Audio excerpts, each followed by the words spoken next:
el circo se encuentra ligado al más luminoso y festivo recuerdo de nuestra niñez. El circo tiene para nosotros este recuerdo ingenuo que se abrillanta y se dora con la añoranza de las tardes luminosas, de las matinés que nos hicieron soñar toda la semana con la alegre promisión de la tarde dominical. Este texto le pertenece nada menos que a un joven José Carlos Mariátegui, escrito en el año de 1916 en el diario La Prensa. Y él echa mano a sus recuerdos infantiles de un circo popular en Huacho, nada menos. Todos tenemos el recuerdo de algún circo, aquel de grandes luces, de números brillantes, de un circo extranjero, pero también de algún circo más modesto, más populoso, pero que también tiene el poder de encandilar nuestro corazón. Como ya se habrán dado cuenta, hoy vamos a hacer un recorrido por carpas alegres, por números llenos de emoción, por un montón de números llenos de luces y llenos de música. Vamos a hablar de la historia del circo. Quédese en su asiento, porque porque el programa está a punto de comenzar. Y compre su canchita.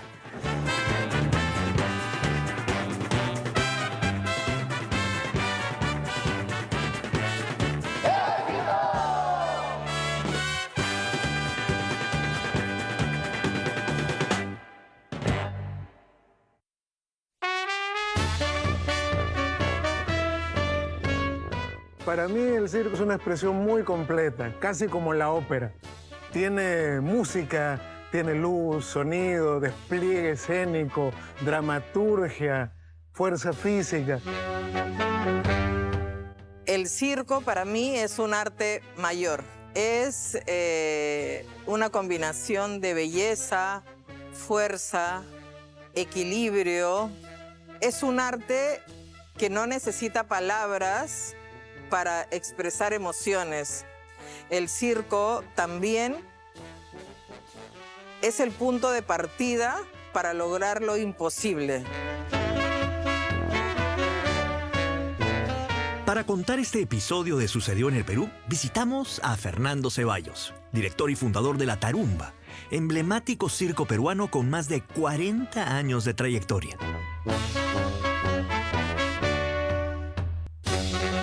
¡Tarán! Así aparecimos, y aparecimos sobre todo en medio de un espacio que es vital para el circo, ¿no?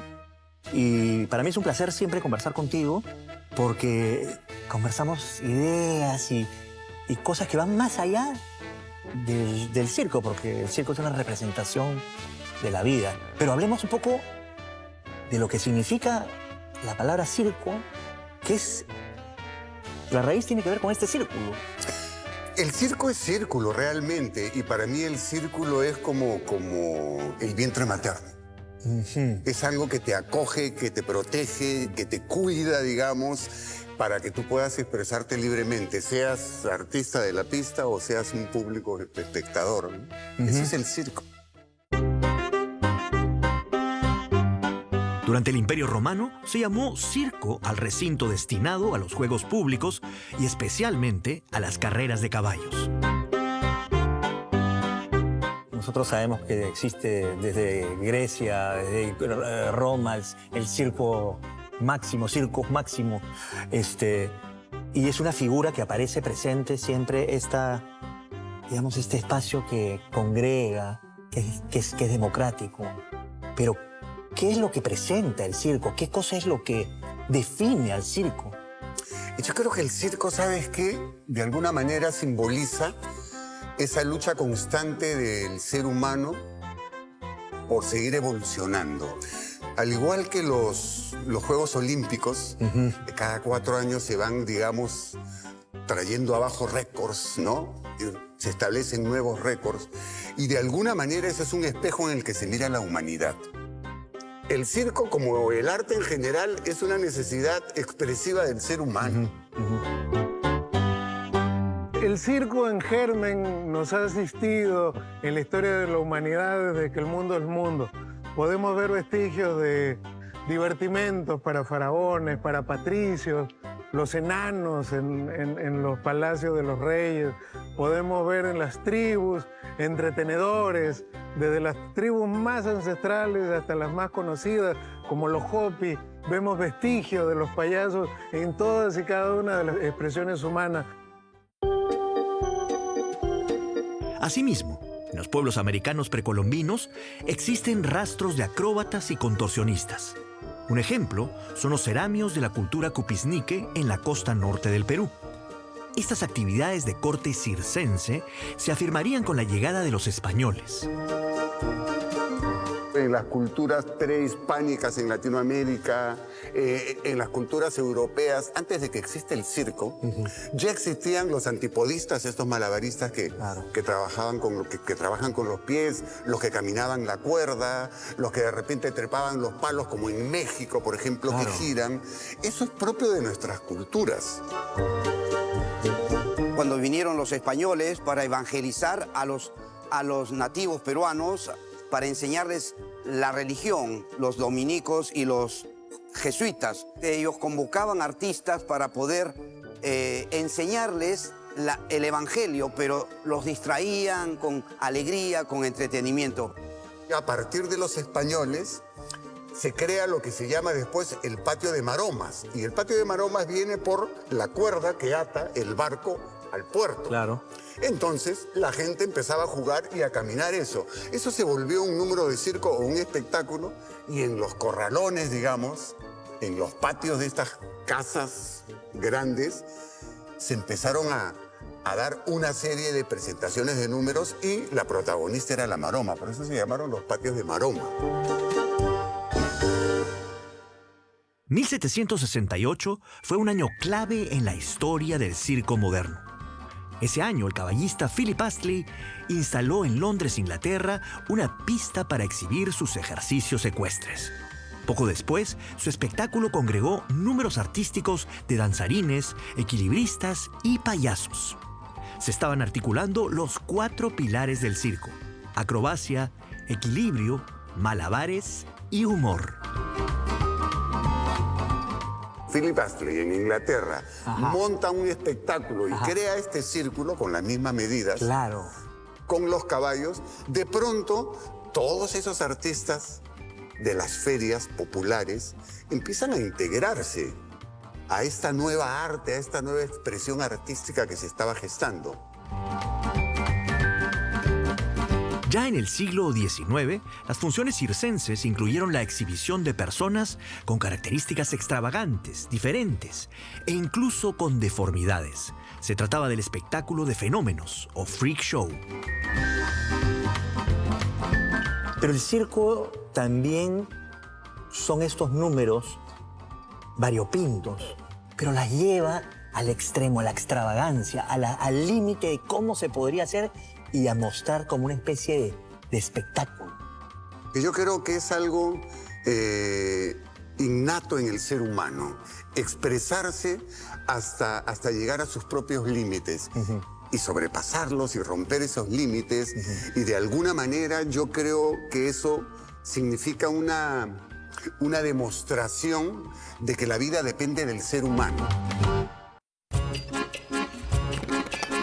En su obra Estampas limeñas, el escritor José Gálvez afirma que el circo gozaba de la preferencia de los limeños durante las primeras décadas de la República.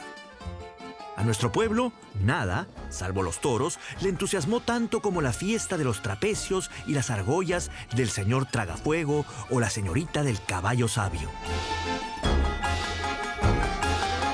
El circo que nosotros tenemos como una carpa, ¿no es cierto? Sí. Empieza en el siglo XIX, pero yo siento que esa carpa también es una carpa gitana. Porque es una carpa que viaja, es una carpa nómade, ¿no? Esa cultura gitana, ese, digamos, viajar como un propósito de vida, ¿no? Llega el circo por ellos.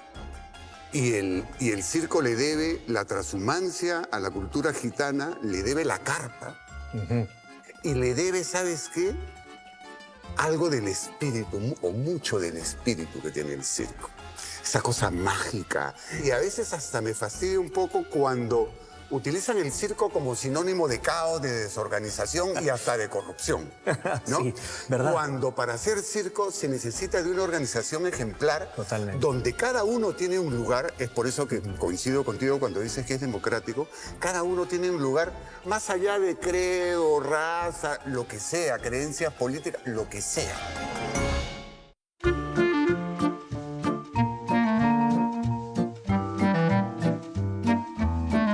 En 1841 fue famoso el perro Minito, adiestrado en París. También fueron muy populares el Hércules francés, Santiago Abdale, y su pareja Dolores Fernández, conocida como el fenómeno occidental, por sus impactantes dislocaciones. En la década de 1890, en el Parque de la Exposición, el Circo Cantoni presentaba un atractivo espectáculo de malabaristas, payasos, barristas, tragasables y los trucos del elefante Youski.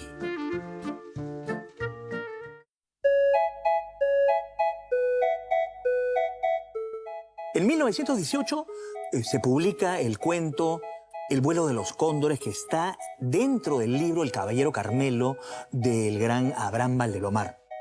Es un relato autobiográfico, nostálgico, que sucede en el puerto de Pisco, que se encuentra remecido por la llegada de un circo europeo. El protagonista es un niño que se enamora platónicamente de una niña acróbata de cabellos rubios llamada Miss Orquídea. Al parecer, este relato está basado en un hecho real.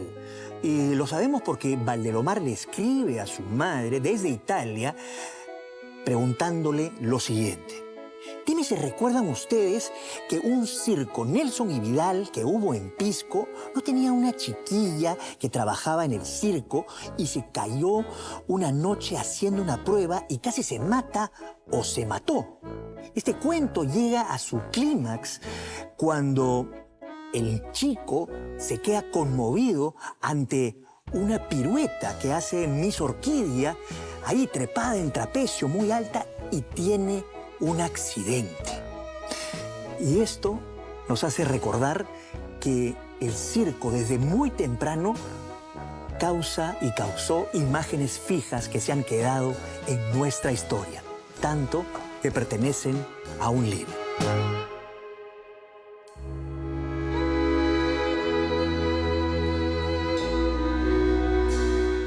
A diferencia de otros espectáculos, tú puedes ver o puedes sentir que un performer o una performance se debate entre la vida y la muerte. Sí. Que es algo que nos atrae mucho, ¿no? Tanto el que está por los cielos haciendo su número, como la persona que se contorsiona más allá de algo físico, o el payaso que de pronto te hace desternillar de risa y con número, o de pronto el mago que corta a una persona en dos. O sea, creo que esa cuestión no existe en otra parte sino en el circo, esa frontera entre la vida y la muerte. Lo que estamos haciendo es de verdad. O sea, no es que yo estoy simulando, imaginando hacer un salto mortal. No, yo lo estoy haciendo. Y en ese juego de realidad, ¿no? Hay un riesgo real y concreto también. El acróbata se puede caer, se puede golpear, se puede matar.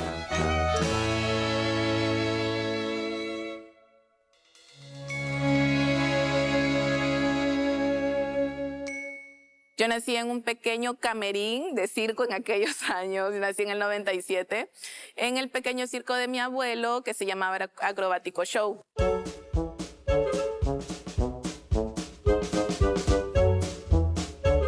Era un circo de familia donde trabajaban los hijos de mi abuelo, que son 5. A los 8 años empecé a manejar la bicicleta de una rueda. A los 21 años empecé a hacer el aro aéreo. De ahí tuve un accidente, me caí, me rompí las 2 muñecas, el músculo del cuello. Y a los 24 años, más o menos, empecé a caminar sobre la cuerda. Porque dije, me apasiona realmente hacer esto. y no había otra manera para mí de vivir sin hacer lo que te apasiona, ¿no?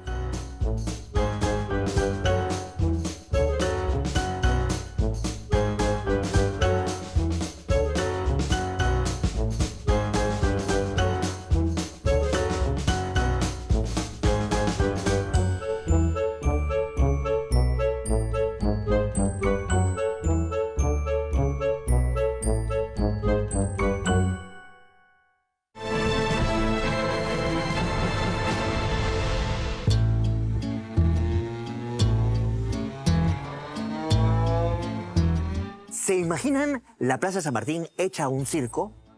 Bueno, sí, pero realmente sucedió en 1921, cuando una ordenanza municipal decretó la aparición de espectáculos circenses gratuitos para los niños el 28 de julio. ¿Qué había pasado? Que por esas épocas llegaban circos del extranjero. Por ejemplo, el Circo Hipódromo de Argentina o el Circo Ecuestre Americano. Y es que el Perú y Lima vivían una fecha especial. Se acercaban las fiestas patrias para celebrar el centenario de nuestra independencia. Y era un ambiente tan especial que el comercio puso en un titular: el circo celebra la libertad. Qué extraordinaria esas dos palabras, circo y libertad. Y de verdad es así.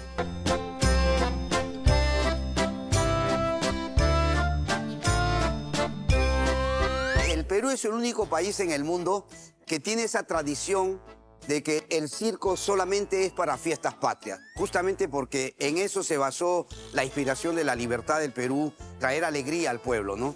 Algo así como siempre se dice, pan y circo, pero en realidad el circo peruano se institucionalizó en el Perú solamente para fiestas patrias, y esto es una pena porque en realidad en otros países del mundo como México, un país tan tradicionalista en circo, o también Europa, Estados Unidos, Chile, Brasil, circo hay todo el año.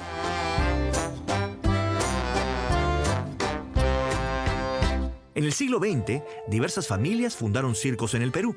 Algunas de ellas tenían procedencia extranjera, pero a su vez una gran identificación con nuestro país. Entre esos precursores podemos mencionar a los hermanos Estéfano y las familias Cavallini, Osambela, Valderrama, Ramírez, Rodríguez, Álvarez y Terry, entre muchas otras que han dejado un gran legado a las generaciones circenses y al arte peruano.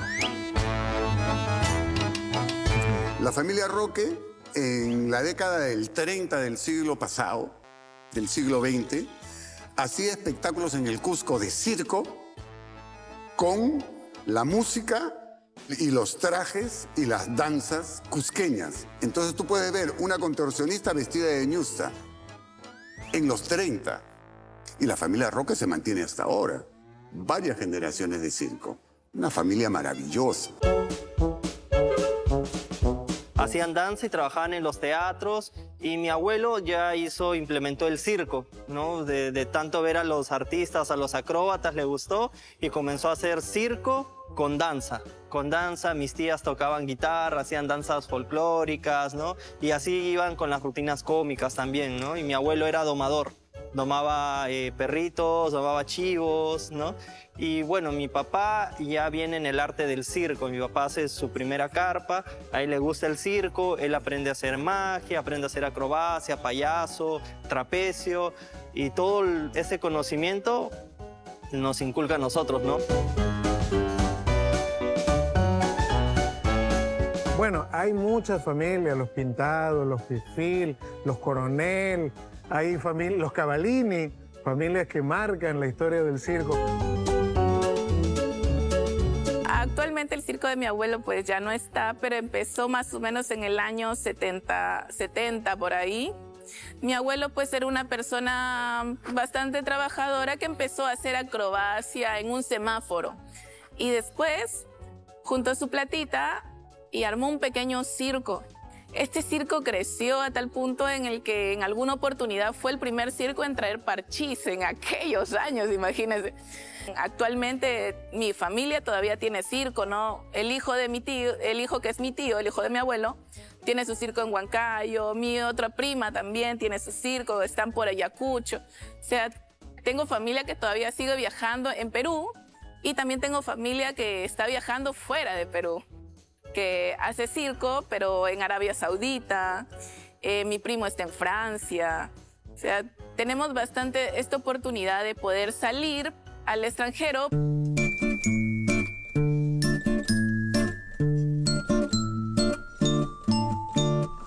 Yo creo que el circo le debe mucho el arte circense a esas familias que lo hacen por amor, ¿no? Y lo mínimo que uno puede decir es, claro, el circo de los Basurco, el circo de los Cavallini, el circo de los Osambela, el circo de los Coronel, el circo, y ya ahí paro porque si no me voy a olvidar de alguien y se me van a resentir. Empezaban en el Cusco y hacían giras, ¿no? Iban hacia el norte, hacia el sur, hacia la selva, ¿no? Mi abuelo iba mucho a trabajar a la selva, Puerto Maldonado, ¿no? Pucallpa, todos esos lugares, ¿no? Incluso hacían giras afuera del país y en una de estas giras es donde mi papá nace en Chile, ¿no? Pero vino a Perú desde muy pequeño y hizo toda su carrera acá, ¿no?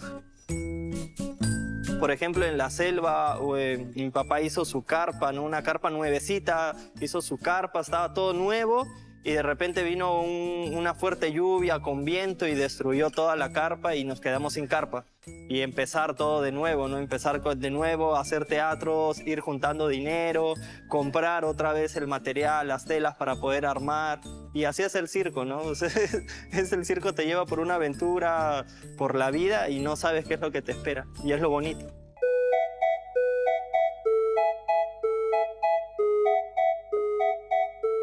En un artículo del diario La Prensa del año 1953, el reconocido dramaturgo Sebastián Salazar Bondy da su punto de vista acerca de los circos con una mirada de adulto. Para ese entonces, él ya tenía 29 años de edad y hace mucho tiempo que había dejado de ser niño. Para él, en su infancia, los circos eran una especie de paraíso perdido que deslumbraban con sus luces y encandilaban con la imaginación. Era como entrar a un estado de gracia alimentado por la fanfarria y las luces. Y así termina este artículo llamado Volver al circo. ¿Ha muerto el circo? ¿Quién sabe? Lo cierto es que volver a él no es recuperar aquella dorada época en que retornábamos a nuestras casas luego de esa fiesta dominical, poseídos por la plenitud heroica de aquellos vencedores del peligro y la melancolía. ¿Soñarán los niños de hoy con la fuga en el convoy chirriante del circo que da la vuelta al mundo y nunca se detiene? Es posible que no. Otros titanes, otros superhombres, otros seres mitológicos han sustituido a estos del circo que se acaba. Y ahí, a pesar de que hoy también tenemos otros superhéroes, puedo decir que Salazar Bondy se equivoca. Circo hay para rato.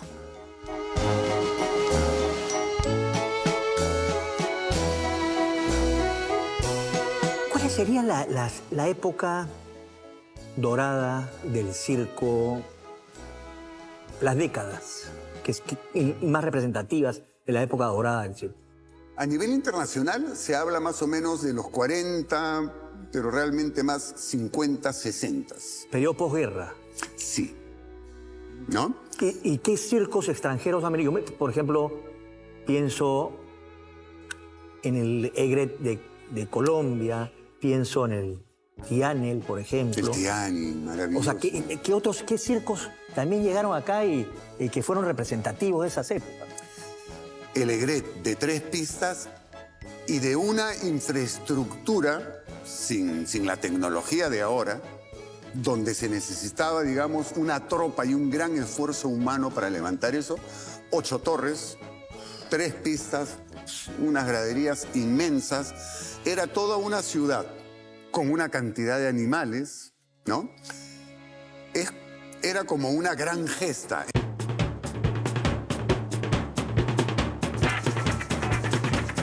La última vez que vi un circo en el Perú cuando era niño fue en la Plaza Grau, el circo Egret, y vi una comedia de payasos que se metieron en un carrito chiquito, explotó ese carrito y más o menos unos 12 payasos salieron magullados, ¿no? Destrozadas sus ropas, todo eso me causó mucha impresión.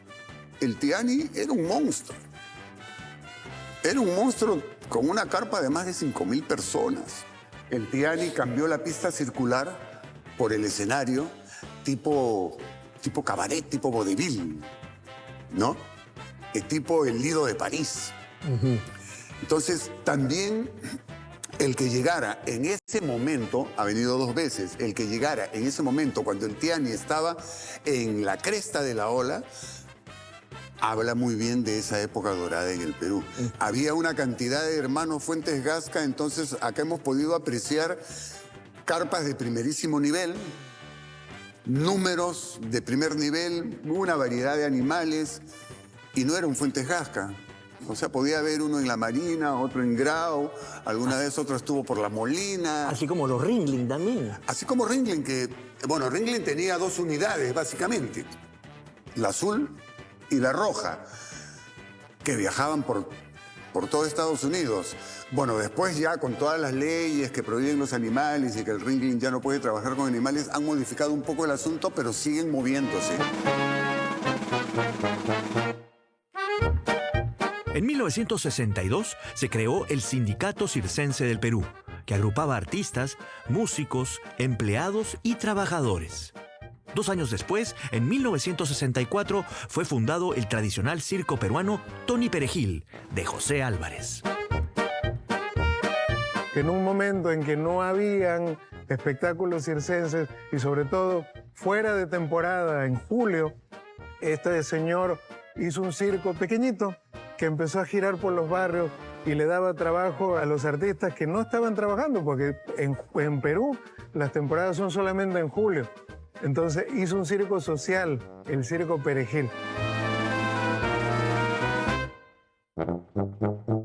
Yo quería hablar de las otras locaciones que podríamos decir que son los circos de barrio, circos más modestos, que me parece que son muy peruanos también, en cierta manera, ¿no? Y un ejemplo de ellos, Perejil, Sí. ¿no? ¿Qué nos puedes contar de ese tipo de circo? Es que yo creo que ahí está la esencia del circo. Y no en la pobreza en cuanto a que no tienes para tener el mejor traje. No, ahí no está la poesía. La poesía está en esa sensibilidad, esa autenticidad de un agente de circo que, pese a todas esas dificultades, defiende el arte circense y su derecho a dedicarse a ser artista de circo. Y el Perejil tiene tantas historias adentro que seguramente las familias de circo tienen más ahí en el baúl de los recuerdos, pero de gentes, de artistas famosos que venían a la temporada y que llegaban a Lima diciendo, ya, yo quiero ir al Perejil, pero no solo a ver el espectáculo, a presentarse. Y si no pasaste por el Perejil, no has estado en la temporada de Lima.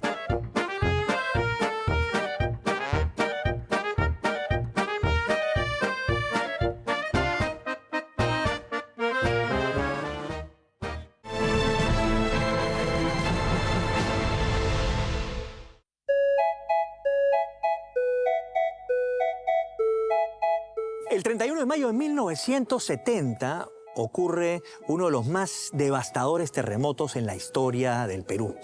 Afectó sobre todo la costa y la sierra, la parte central y también la parte del norte. La más afectada de las ciudades fue Yungay, en donde un alud desprendido del nevado Huascarán arrasa la ciudad matando a casi todos los habitantes. Pero el milagro viene desde el circo. El Circo Berolina, un circo famoso además, se ubicó afuera de la ciudad, en lo alto, y ahí estaba su carpa colorida con decenas de niños ilusionados por ver la función, por ver a los ilusionistas, los domadores de fieras, los payasos, los acróbatas y los malabaristas. El sismo truncó la función. El alud pasó por Yungay, pero no llegó hasta el circo en donde felizmente los niños se salvaron. Gracias a Dios y también, ¿por qué no?, al circo, que a veces salva vidas.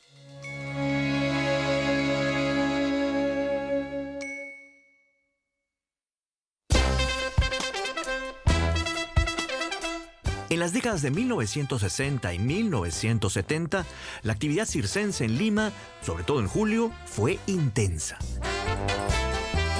Han llegado circos chinos, circos americanos, circos latinoamericanos.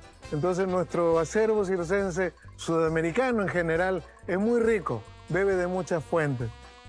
Tú has tenido una infancia, juventud privilegiada porque tu espacio vital estaba muy cerca de los circos, sí, muy cerca del espacio. Creo que había una convivencia. Tú de chico vivías en la avenida Alfonso Ugarte, ¿no es cierto?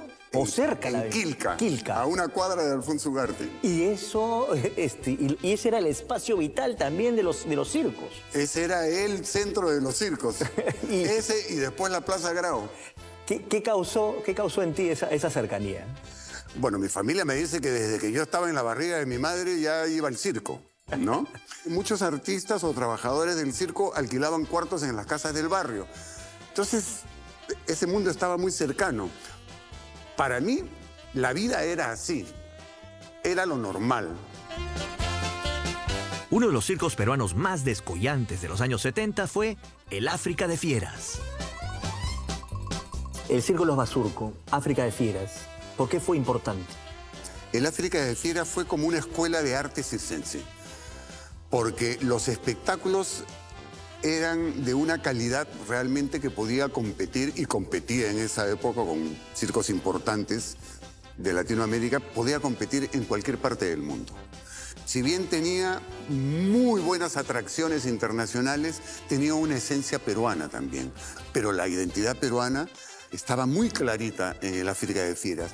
Luego también era una escuela de organización, de cuidado.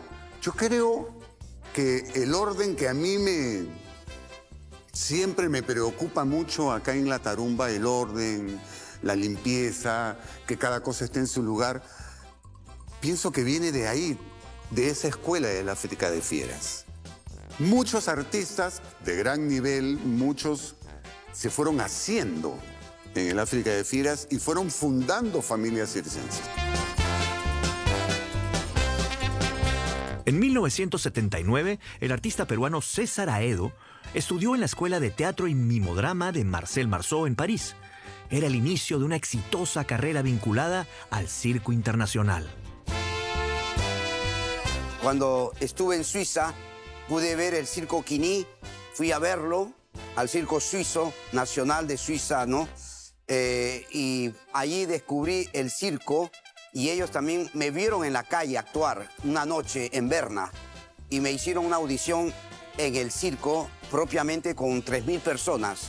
Y ahí fue mi primer encuentro con el circo después de Perú. En 1985, César Aedo firmó su primer contrato con el Circo CNI. En 1997, Aedo produjo en Estados Unidos un espectáculo de temática incaica, El vuelo del cóndor. Sí, es un espectáculo que creé en 1997, después de tocar puertas en muchos sitios para poderlo producir, crearlo y producirlo. Gracias a Dios, el SeaWorld de Orlando me dio un teatro de 2.000 asientos, un contrato de 7 meses para producir El vuelo del cóndor, inspirado en el mito de los 4 hermanos Sayar, y tuvo tanto éxito que se quedó 6 años consecutivos. El Perú siempre ha sido un referente en mi vida porque he nacido con esta cultura, con esta raíz cultural, la herencia andina, que se ha convergido con tantas culturas que han venido a nuestro territorio. Entonces tenemos al Perú como un referente también en el mundo, porque ha sido una de las civilizaciones que ha existido madres, una civilización madre en la tierra. En 1984, en el balneario de Ancón, se fundó uno de los más famosos circos peruanos, el Circo Montecarlo, de la familia Coronel Meléndez, conocidos como los Zapatines. Este circo se caracterizó por complementar números clásicos con impresionantes actos motorizados acrobáticos, como el Globo de la Muerte y el Péndulo Fantástico. El Circo Montecarlo se mantiene vigente y ha recorrido el país y se ha presentado en Chile y Ecuador con gran éxito. Ese mismo año, 1984, nació La Tarumba. Eran tiempos complicados para el país debido a la crisis económica y el terrorismo. Yo regreso de Europa en el 82 y empiezo a hacer un taller con alguna gente que hacía teatro para niños ahí en lo que era el Cocolido, y les enseño los malabares, el monociclo, la acrobacia cómica, pensando ya en armar esta tarumba que mezclara el circo con el teatro y la música en vivo. Ajá. Y en el 83 hacemos un primer espectáculo, todavía no se llama La Tarumba, aunque el nombre ya estaba pensado ahí, donde había teatro, circo, música, títeres y mimo. Y lo movemos por colegios, plazas, parques. Y después de esa experiencia de todo el 83 es que nos reunimos para ya tomar una decisión. Éramos 9 en ese momento, quedamos 3 y a partir de esos 3 ya se gesta La Tarumba. ¿Y qué significa la tarumba? Uno menciona la tarumba, pero ¿qué es tarumba? Durante la Guerra Civil Española, una serie de artistas españoles y latinoamericanos van a darle apoyo a la causa, ¿no? Y Pablo Neruda encuentra alguna vez a Federico García Lorca con un titiritero, Daniel Prieto, que estaban haciendo títeres para darle ánimo a los combatientes casi en medio de las balas. Y lo primero que dice Neruda es: salgan de ahí, eso es una tarumba, eso es una locura o una tontería. Yo creo que no solo la tarumba, el circo en general tiene la noble tarea de hacer felices a los demás. Y eso es un privilegio. Aunque sea por 2 horas que uno pueda ofrecerle algo a la gente y no solo llevarle alegría, sino provocar una felicidad interior, provocar destrabar cosas porque hay un recorrido emocional durante las 2 horas de función. Ahí es donde digo, es una hermosa responsabilidad. Yo quiero agradecer y reconocer todas las enseñanzas y todo lo que yo puedo hasta ahora, digamos, aprender de las familias de circo tradicional. En su momento, Fernando Ceballos y La Tarumba, César Aedo, personas que cuando el circo empezó a apagar su llama, pues se encargaron de levantarla. Sobre todo cuando el circo se empieza ya a deformar y empiezan a haber espectáculos muy, ya no circenses, sino mediáticos, circos que no tienen nada que ver con el espectáculo real del circo. Entonces hay ese espíritu que es muy importante de preservar nuestro origen, nuestra cultura, nuestra tradición de espectáculo circense como tal.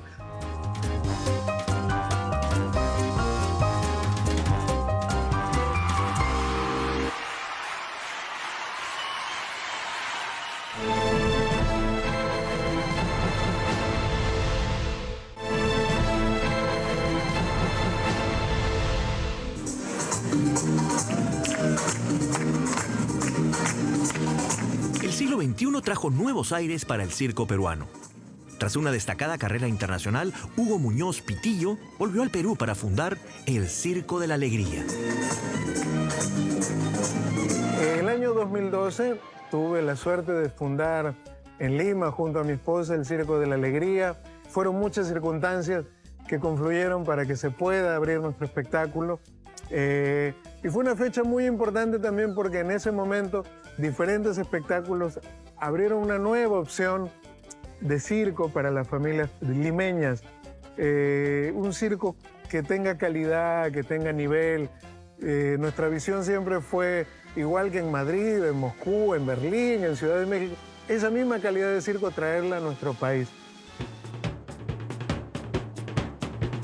Asimismo, entre el 2012 y el 2014, César Aedo llevó la magia del circo a miles de escolares peruanos. Yo trabajé también con un programa de responsabilidad social y pude realmente traer alrededor de 180.000 escolares de cuarto y quinto de secundaria a la carpa, a las actividades durante 3 años, ¿no? Y la carpa estuvo en diferentes sitios, San Juan de Miraflores, San Juan de Lurigancho, aquí en Comas. Entonces hemos podido convocar escolares que también se han beneficiado del circo en el mes de abril, mayo, junio. Entonces su alegría demuestra que todo el tiempo el peruano necesita alegrarse, no es solamente para fiestas patrias. En 2012, la empresa Prodartes presentó en Lima un espectáculo de primer nivel, el Circo Estatal de Rusia. Yo soy directora general de Prodartes, que es una empresa de gestión cultural. Hace aproximadamente unos 17, 18 años, el embajador de Rusia en ese entonces, Mikhail Troyansky, me dice: María Teresa, necesitamos que regrese el circo de Rusia después de casi 30 años de ausencia. En ese entonces, en el hoy no existente Centro de Convenciones María Angola.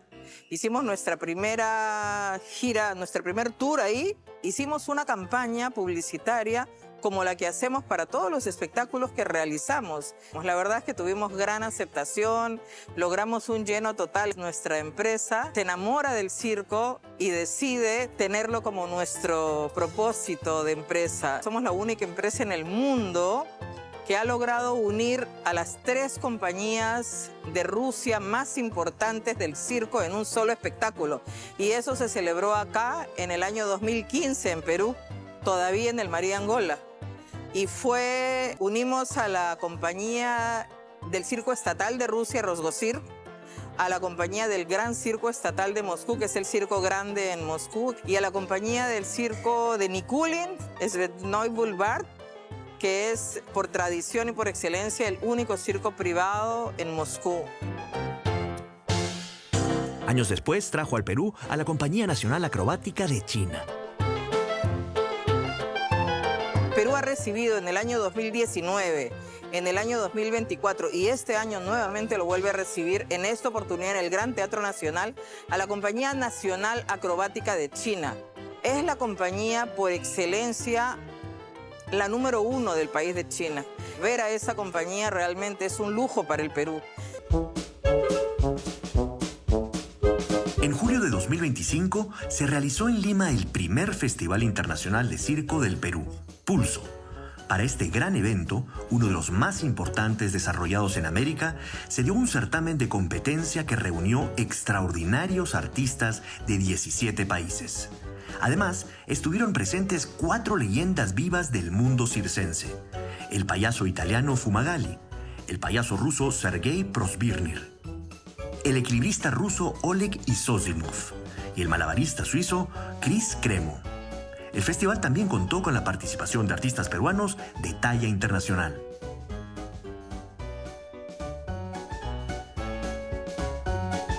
El circo peruano mira con optimismo el futuro. Su identidad se apoya en una historia de sacrificio y esfuerzo, en el trabajo apasionado de personas y familias que entregaron y entregan sus vidas por el bien del espectáculo, considerado por algunos el mayor espectáculo del mundo.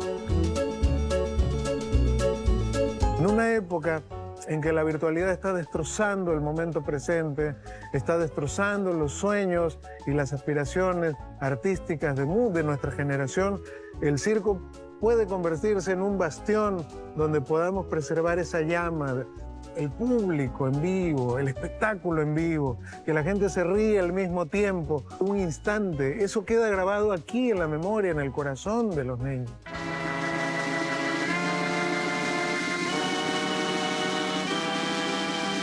¿Cómo ves tú la evolución del circo hacia el siglo XXI?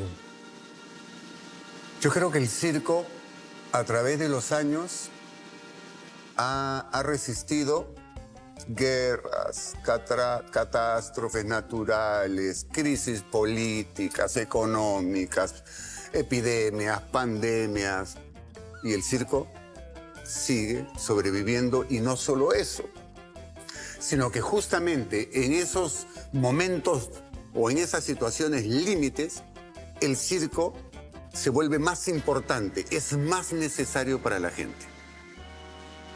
Es como que el circo en medio del caos te da una esperanza. Siento que el circo es eso que cambia las emociones de las personas. Y lo digo desde el punto de perspectiva en el que muchos compañeros artistas pasamos muchas cosas, ¿no? Se muere tu papá, tu mamá, alguien querido en el mismo escenario del circo y a ti te toca salir y hacer lo que te gusta. Pero también vemos el otro lado, ¿no? El lado en el que la gente vive con lo mismo y viene a verte, a aplaudirte, a que capaz están con tantas cosas en su cabeza y tú con tu espectáculo los haces asombrarse, sonreír. O sea, realmente cambias eso, lo transformas esa energía, ¿no?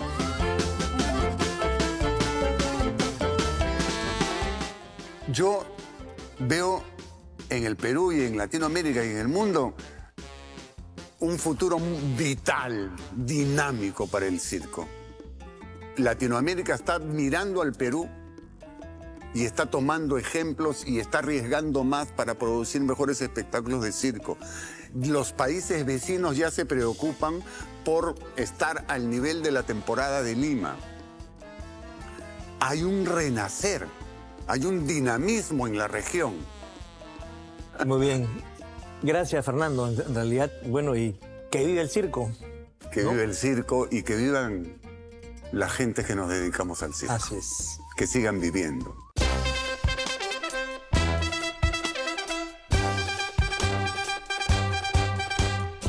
En el año 2024, el circo tradicional peruano fue declarado Patrimonio Cultural de la Nación. Un reconocimiento que no solamente celebra la trayectoria y el aporte del circo y sus protagonistas, sino también celebra la unión de una comunidad que ha sabido sobreponerse a una infinidad de dificultades para generar una transmisión de sus propias tradiciones, de su mística, de su entrega y de su magia de generación en generación. El circo, en esencia, es la identidad de un grupo. En este caso, una identidad muy peruana. Y eso es algo para celebrarlo, algo también para sonreír. Nos vemos en el circo.